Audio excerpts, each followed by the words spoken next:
की अब बात करते हैं भोपाल से। सबसे पहले बड़ी खबर आपको बता रहे हैं, संयुक्त परीक्षा 2022 में गड़बड़ी के मामले में मुख्यमंत्री शिवराज सिंह चौहान ने बड़ा फैसला लिया है।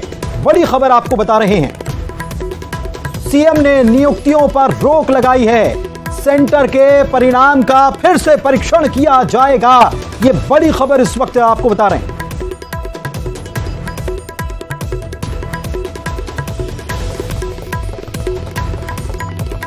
सीएम शिवराज सिंह चौहान ने एक बड़ा फैसला लिया है और यह ट्वीट किया है। कर्मचारी चयन मंडल के द्वारा समूह 2, उप समूह 4 एवं पटवारी भर्ती परीक्षा के परिणाम में एक सेंटर के परिणाम पर संदेह व्यक्त किया जा रहा है और इस परीक्षा के आधार पर की जाने वाली नियुक्तियां अभी रोकी जा रही हैं। सेंटर के परिणाम का फिर से परीक्षण किया जाएगा।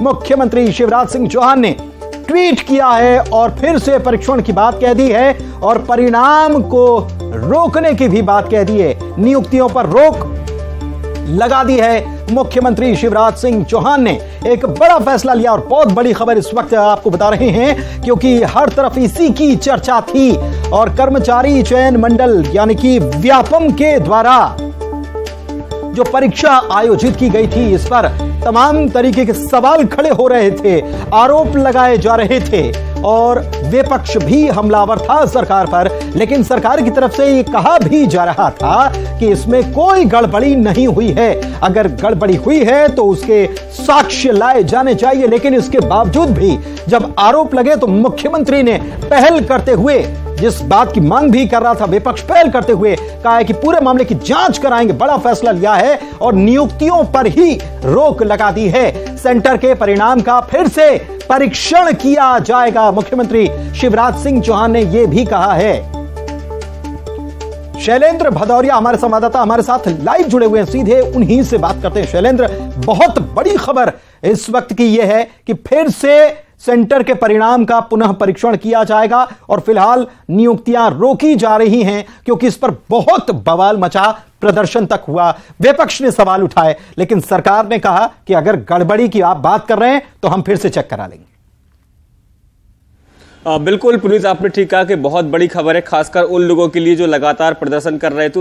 इस पूरी संयुक्त परीक्षा 2022 की जो रिजल्ट आए थे उसमें गड़बड़ी का आरोप लगा रहे थे। और आज जिस तरीके से राजधानी भोपाल में कर्मचारी चयन मंडल के दफ्तर के बाहर हजारों युवकों ने प्रदर्शन किया, इसके अलावा इंदौर या दूसरे अन्य शहरों की बात करें, हर शहर से तस्वीरें आई कि जिस तरीके से गड़बड़ी का आरोप वो लगा रहे थे। और इस गड़बड़ी को लेकर कांग्रेस भी लगातार हमलावर थी।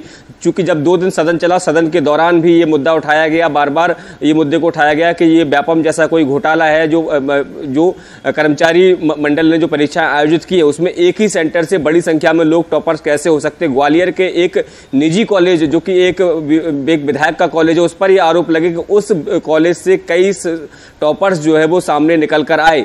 तो कहीं ना कहीं एक बड़ी गड़बड़ी का आरोप लगातार कांग्रेस की तरफ से लगाया जा रहा था। हालांकि अगर सरकार की तरफ से बात करें तो तमाम जो सफाई दी जा रही थी कि इसमें किसी तरह की कोई गड़बड़ी नहीं की गई है बल्कि पूरी पारदर्शिता रखी गई है। लेकिन जिस तरीके से विपक्ष तो हमलावर था ही, लेकिन आज जिस तरीके से युवा जो सड़कों पर आ गए थे, तमाम जगह प्रदर्शन किया और उसके बाद सरकार ने यह फैसला लिया है कि जिन कॉलेजों पर युवाओं को, कांग्रेस को या जिन लोगों को भी संदेह है कि वहां की रिजल्ट में कुछ गड़बड़ियां हुई हैं, ऐसे कॉलेजों का पुनर्परीक्षण जो है वो करा लिया जाएगा रिजल्ट का और उसके बाद ही ये नियुक्तियां की जाएंगी। अभी फिलहाल खुद मुख्यमंत्री शिवराज सिंह चौहान ने ट्वीट करके जानकारी दी है कि फिलहाल नियुक्तियों पर पूरी तरीके से रोक लगा दी गई है। जब पूरी तरीके से पूरे घटनाक्रम की जांच कर ली जाएगी, गड़बड़ियों की जो आशंकाएं हैं उसको जब खत्म कर लिया जाएगा, उसके बाद उस भर्ती प्रक्रिया को शुरू किया जाएगा। जी शैलेंद्र, एक सेंटर के परिणाम पर संदेह व्यक्त किया जा रहा है, मुख्यमंत्री ने साफ तौर पर लिखा है और वो जो है वो एनआरआई कॉलेज बताया जा रहा है, जहां पर कॉलेज तो शायद नहीं लगता था, वहां पर केवल परीक्षा आयोजित की गई और उसी के ऊपर सवाल उठाए जा रहे हैं। तो क्या उसी सेंटर का पुनः परीक्षण होगा वहां जितने छात्रों ने एग्जाम दी? देखिए बिल्कुल सबसे ज्यादा संदेह जो ग्वालियर के उसी कॉलेज के ऊपर था, क्योंकि वो कॉलेज एक विधायक का कॉलेज है और उसमें परीक्षा आयोजित की गई थी और उस कॉलेज से लगभग 7 टॉपर्स जो है वो सामने निकल कर आए थे।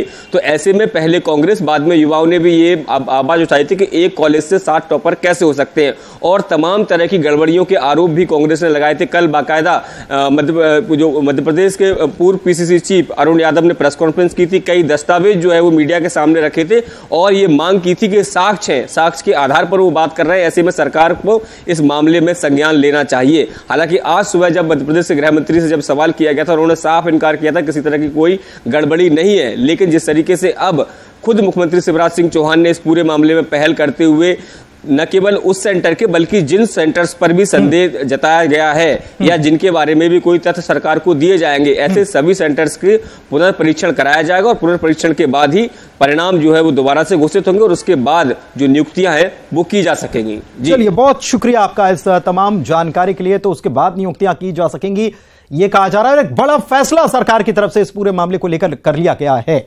बढ़ते आगे, प्रधानमंत्री मोदी की फ्रांस यात्रा शुरू हो चुकी है। भारतीय समय के मुताबिक करीब 4 बजे प्रधानमंत्री मोदी फ्रांस की राजधानी पेरिस पहुंच गए। एयरपोर्ट पर भव्य स्वागत उनका हुआ। 13 और 14 जुलाई को पीएम मोदी फ्रांस में रहेंगे और बेस्टिल डे समारोह में बतौर मुख्य अतिथि शामिल होंगे। सामरिक नजरिए से भी ये यात्रा बेहद अहम मानी जा रही है। क्यों, इस रिपोर्ट में जानिए।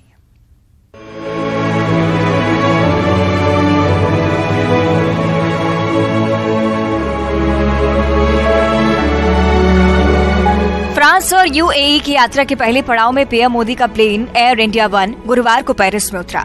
एयरपोर्ट पर पीएम मोदी के स्वागत के लिए भव्य तैयारियां की गई थी। उनके स्वागत के लिए एयरपोर्ट पर खुद फ्रांस की पीएम एलिजाबेथ बॉर्न मौजूद थी।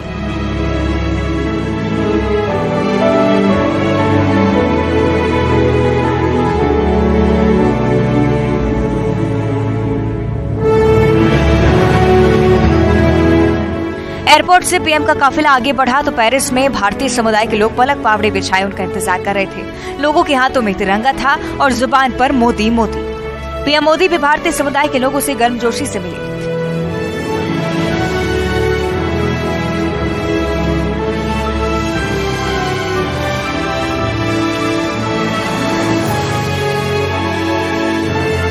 फ्रांस में हर साल 14 जुलाई को मनाए जाने वाले बेस्टिल डे परेड में इस साल भारत के प्रधानमंत्री नरेंद्र मोदी बतौर विशिष्ट अतिथि मौजूद रहेंगे।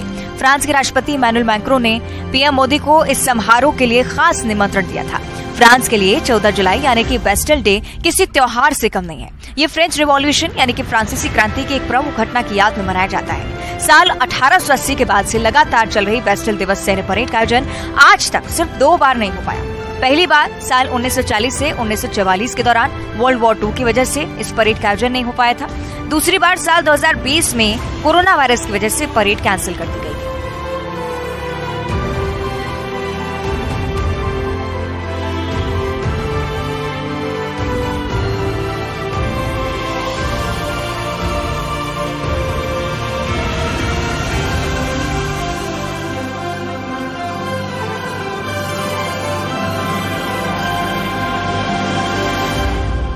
खास बात यह है कि इस बार फ्रांस बेस्टिल डे में भारत की तीनों सेनाओं की टुकड़ियां और 3 राइफल फाइटर भी फ्लाइंग पास्ट में नजर आने वाले हैं।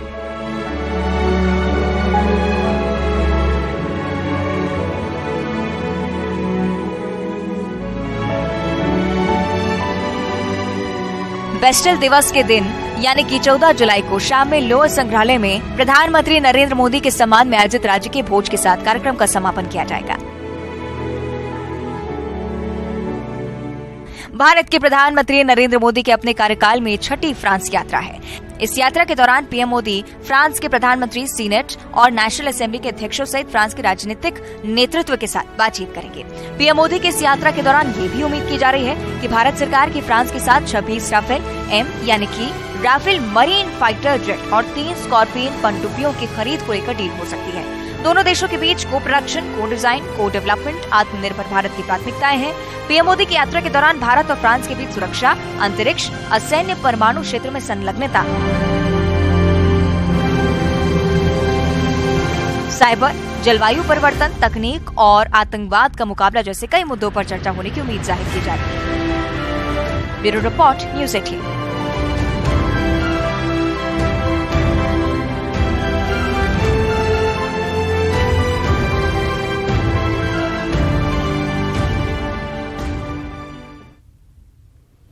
भारतीय अंतरिक्ष अनुसंधान संगठन के वैज्ञानिकों ने चंद्रयान 3 के प्रक्षेपण से पहले बृहस्पतिवार को सुबह तिरुमला में श्री वेंकटेश्वर मंदिर जाकर पूजा अर्चना की। देश के महत्वाकांक्षी चंद्र मिशन के तहत चंद्रयान 3 को 14 जुलाई को श्रीहरिकोटा से प्रक्षेपित किया जाना है। 14 जुलाई को दोपहर 2:35 पर चंद्रयान 3 को लॉन्च किया जाएगा और 23 अगस्त के बाद किसी भी दिन यह चंद्रमा पर उतर जाएगा।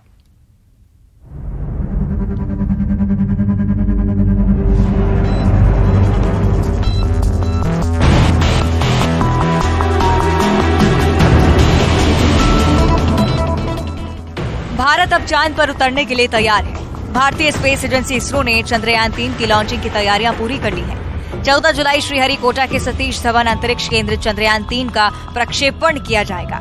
चंद्रयान 3 का लैंडर चांद पर उतरते ही भारत ऐसा करने वाला दुनिया का चौथा देश बन जाएगा। इससे पहले सिर्फ अमेरिका, रूस और चीन ने ही चांद पर अपना स्पेसक्राफ्ट उतारा है। ये जान लेना जरूरी है कि आखिर चंद्रयान 3 मिशन है क्या।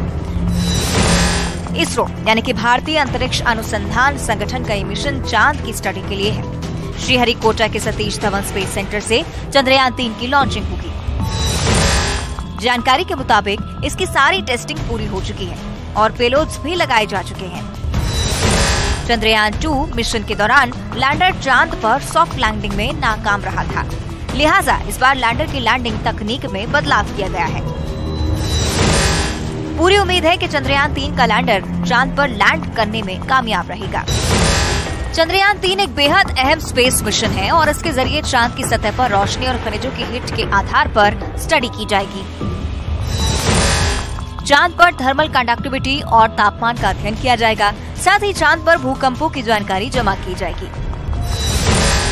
लेजर के जरिए रेंजिंग स्टडी और मून सरफेस पर खनिज, मिट्टी, केमिकल मिश्रण की जानकारी सहित चांद को लेकर कई अहम जानकारियां मिलेंगी।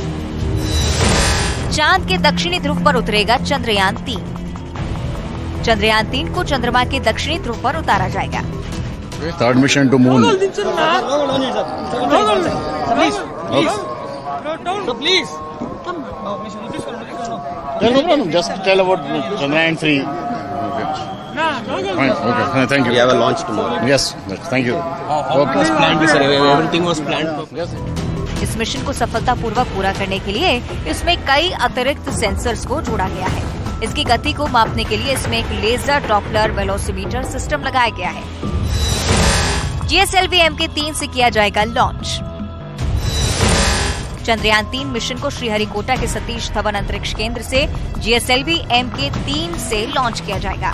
ये 3 स्टेज वाला लॉन्च व्हीकल है जिसका निर्माण इसरो द्वारा किया गया है। देश के इस सबसे हेवी लॉन्च व्हीकल को बाहुबली नाम से जाना जाता है। चंद्रयान 2 के ऑर्बिटर का अहम रोल।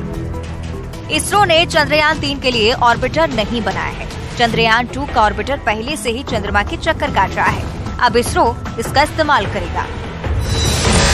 चांद की सतह की मिलेगी जानकारी। चंद्रयान 3 मिशन के साथ कई प्रकार के वैज्ञानिक उपकरणों को भेजा जाना है, जिससे लैंडिंग साइट के आसपास की जगह में चंद्रमा की चट्टानी सतह की परत, चंद्रमा के भूकंप और चंद्र सतह प्लाज्मा और मौलिक संरचना की थर्मल फिजिकल प्रॉपर्टीज की जानकारी मिलने में मदद हो सकेगी। चंद्रयान 2 की गलतियों से सीख। चंद्रयान 2 मिशन को 22 जुलाई 2019 को लॉन्च किया गया था। करीब 2 महीने बाद 7 सितंबर 2019 को चंद्रमा के साउथ पोल पर उतरने की कोशिश कर रहा विक्रम लैंडर दुर्घटनाग्रस्त हो गया था। इसी के साथ चंद्रयान का 47 दिन का सफर खत्म हो गया था। इसके बाद से भारत चंद्रयान 3 मिशन की तैयारी कर रहा था। 2024 में गगनयान मिशन। चंद्रयान 2 मिशन में हम असफल हुए थे, लेकिन बड़ी बात यह है कि हम इसे सीख लेकर आगे बढ़े। चंद्रयान 3 मिशन से न सिर्फ चांद की जानकारी मिलेगी, बल्कि भारत इतिहास भी रचेगा। चंद्रयान 3 के बाद 2024 में गगनयान मिशन के जरिए भारत ने पहली बार इंसानों को अंतरिक्ष में भेजने की तैयारी भी की है। Bureau report, news 18। और इस वक्त का एक बड़ा अपडेट आपको हम दे रहे हैं। दुर्ग से बड़ी खबर है। तीजन बाई जो पंडवानी गायिका हैं, उनके स्वास्थ्य में कुछ तबीयत उनकी खराब हुई है। तीजन बाई की तबीयत बिगड़ी है।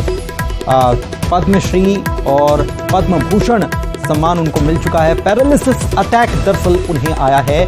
लोगों को पहचान नहीं पा रही हैं। तीजन बाई अंतर्राष्ट्रीय पंडवानी गायिका हैं। तीजन बाई छत्तीसगढ़ का नाम पूरे विश्व में उन्होंने पहुंचाया। गनियारी गांव में उनका घर है और वे वहीं रहती हैं। तबीयत बिगड़ने की खबर आ रही है और पैरालिसिस अटैक उन्हें आया है। और ये भी जानकारी आ रही है सामने कि लोगों को वो पहचान नहीं पा रही हैं। तीजन बाई जाना पहचाना नाम केवल छत्तीसगढ़ या मध्य प्रदेश नहीं, पूरे देश ही नहीं बल्कि पूरे विश्व में अपनी पंडवानी गायकी के चलते वो जानी जाती हैं, पहचानी जाती हैं और उनके कई प्रशंसक हैं। मिथिलेश हमारे संवाददाता हमारे साथ जुड़े हुए हैं, उनसे बात करते हैं। मिथिलेश, ये चिंता की खबर है, उनकी तबीयत बिगड़ी है तीजन बाई की, क्या स्थिति, डॉक्टर्स क्या कह रहे हैं? देखिए, उनको पैरालिसिस अटैक आया है और अभी उनकी हालत देखा जाए तो नाजुक ही है, क्योंकि वो किसी को पहचान नहीं रही है। उनका आयुर्वेदिक इलाज चल रहा है कुछ दिन पहले तक। अभी उनको जब अटैक आया था तो उसके बाद में उनको हॉस्पिटल में एडमिट किया गया, तो उसके बाद में उनको घर ले आया। तो अभी उनकी हालत खराब है। पंडवानी गायिका में तीजन बाई एक ऐसा नाम है जो न सिर्फ दुर्ग जिला बल्कि संपूर्ण प्रदेश और देश का गौरव कहलाती है, क्योंकि इन्होंने पंडवानी को जो है न सिर्फ देश बल्कि अंतर्राष्ट्रीय स्तर तक लेकर गई हैं और ये पंडवानी की जनक भी कहलाती हैं। इनकी इस तरह से ये जो हुआ है इससे कलाकारों में भी काफी दुख है, कलाकार भी काफी दुखी हैं और निराशा भी है। सभी ये कह रहे हैं कि कामना कर रहे हैं कि जल्द से जल्द ये स्वस्थ हो और पुनः लोगों के बीच में आए। कुछ दिन पहले इनके बड़े बेटे की तबीयत जो वो बिगड़ गई थी, उसके बाद में उसका निधन हो गया था। तब से इनकी जो मानसिक स्थिति थी वो ठीक नहीं थी, काफी डिप्रेशन में थी और उसी के बाद में इनको अचानक से इस तरह का अटैक आया है। तो कहीं ना कहीं ये एक वजह ये भी हो सकती है। तो फिलहाल सभी ये ईश्वर से कामना कर रहे हैं कि जल्द से जल्द वे स्वस्थ हों और अभी इनका इलाज लगातार जारी है और देखने वाली बात होगी कि कब तक ये रिकवर कर पाती हैं। बहुत शुक्रिया मिथिलेश आपका इस जानकारी के लिए। देश की राष्ट्रपति द्रौपदी मुर्मू आज ग्वालियर के दौरे पर पहुंची। उन्होंने 2 कार्यक्रम में शिरकत की। एक ट्रिपल IITM का दीक्षांत समारोह था और दूसरा कार्यक्रम था जिसके तहत वे जय विलास पैलेस पहुंची। उन्होंने रॉयल लंच भी किया। एक रिपोर्ट देखिए।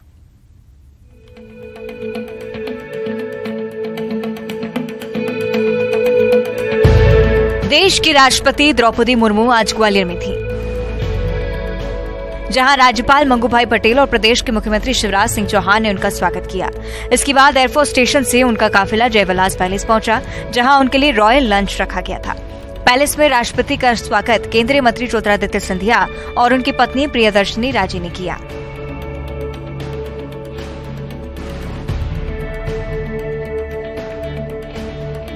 राष्ट्रपति द्रौपदी मुर्मू पहली बार सिंधिया राजवंश के 4500 करोड़ के आलीशान महल में पहुंची थीं। यहां पर उन्होंने बच्चों से भी चर्चा की और महल के इतिहास से रूबरू हुई।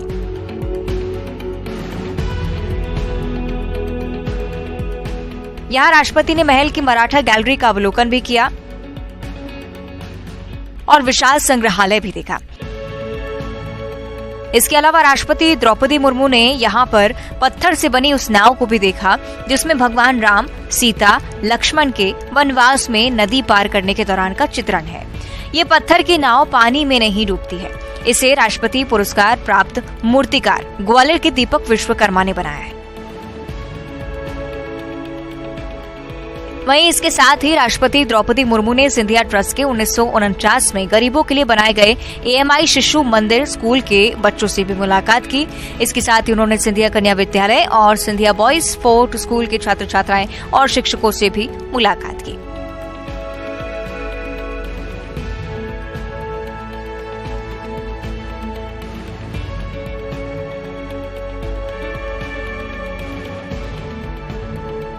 मध्य प्रदेश में रियासत और सियासत का पावर सेंटर कहे जाने वाले सिंधिया राजवंश के जय विलास पैलेस में राष्ट्रपति ने सिंधिया फैमिली के साथ रॉयल लंच किया।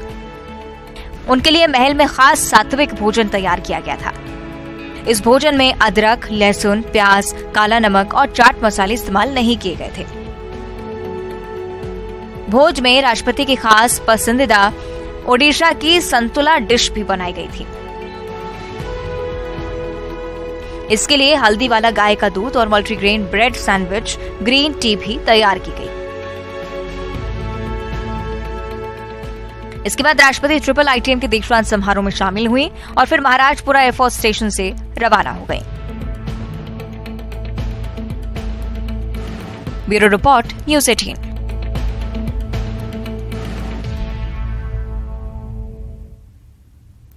मध्य प्रदेश और छत्तीसगढ़ में इंद्र देवता मेहरबान हैं। यहां पर मानसून एक्टिव है, जिसकी वजह से जमकर बदरा बरस रही है और दोनों ही प्रदेश के अधिकांश हिस्सों में अच्छी बारिश हुई है। लोगों को गर्मी उमस से राहत मिली है।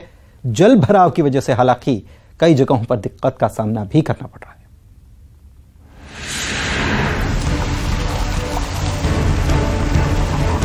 मध्य प्रदेश और छत्तीसगढ़ में बारिश का दौर जारी है, जिसकी वजह से नदी नाले उफान पर हैं।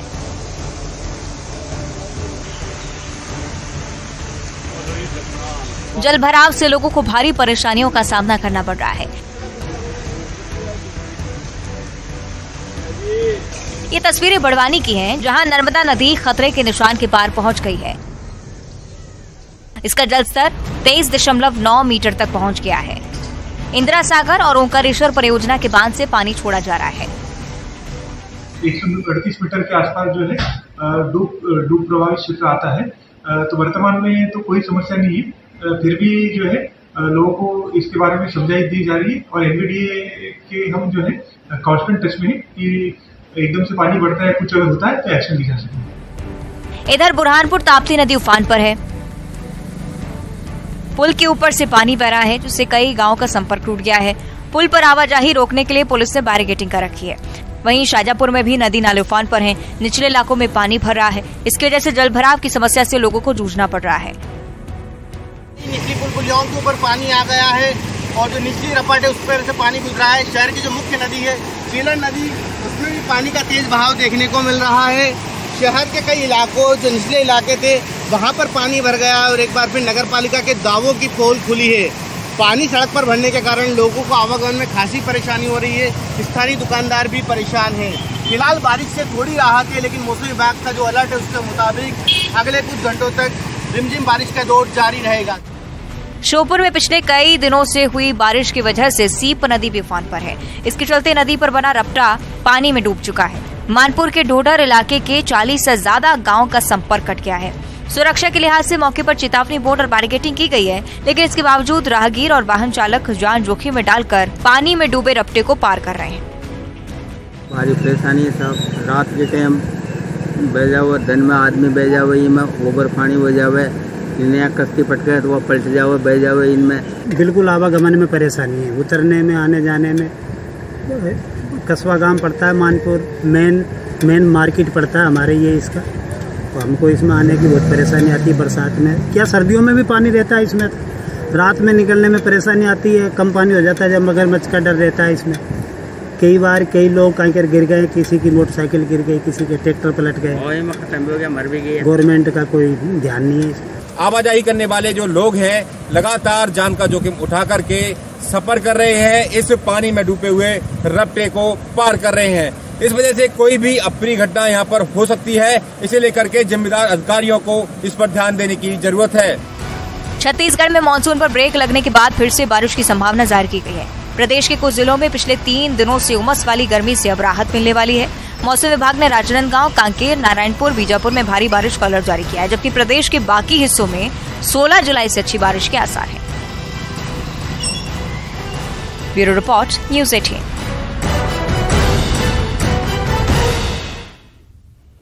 और इसी के साथ इस बुलेटिन में फिलहाल इतना ही। मुझे दीजिए इजाजत। खबरों का सिलसिला जारी है। नमस्कार।